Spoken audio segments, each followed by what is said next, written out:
Craig, did your income decline and the local cane mill close, so you requested financial hardship?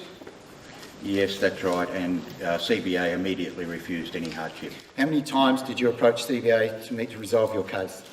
I approached them over many years, but at least from 2010 to 2016, when they never met me. How did you ultimately meet CBA? It was a question at a public primary production lending Senate inquiry that was made to CBA that CBA agreed to the meeting. Okay, has the bank admitted wrongdoing or fraud with your loan documents?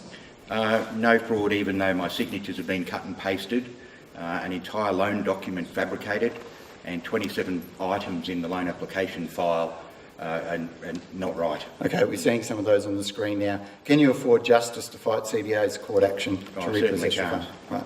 Were you so frustrated by CBA's lack of response and lack of any assistance or redress anywhere that your mental health deteriorated over the years and you got to the point of planning suicide on 2 occasions?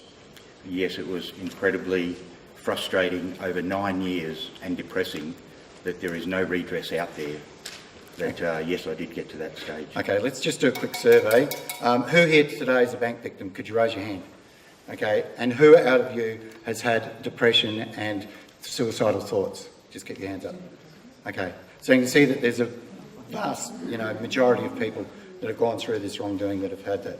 Okay, that indicates that, let's say, maybe 50% of bank victims have been, subject to that. Has the Royal Commission investigated the mental health consequences due to too much bank pressure and lack of access to justice? No, it's something that hasn't been investigated. What would you suggest to Commissioner Hayne? Well, I think that the mental health consequences is one area to be investigated. The collusion between banks and valuers, it's a fraud, that needs to be investigated. The terms of reference extended, and we need a lot more time. I'd also say that, like the Royal Commission into the Sexual Abuse of Children, that had 5 years and they interviewed thousands of people. Virtually everybody had a chance to get up and be heard. We should have the same rights. Okay, thanks very much.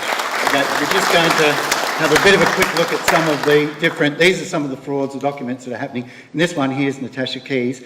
The day that they said they did an affidavit on her signing a mortgage document, on the very day that the bank said that and signed the affidavit, she was actually in a dental clinic. So she's got the evidence of that. So that's just one of the indications of fraud. There's another one of, these are Craig's documents. He's got lots of them, but his driver's licence, they sort of said was the number 1, 2, 3, 4, 5, 6, and they said that his income was double what it was, things like that. So that documented evidence that the banks are fraudulently, doctoring different documents.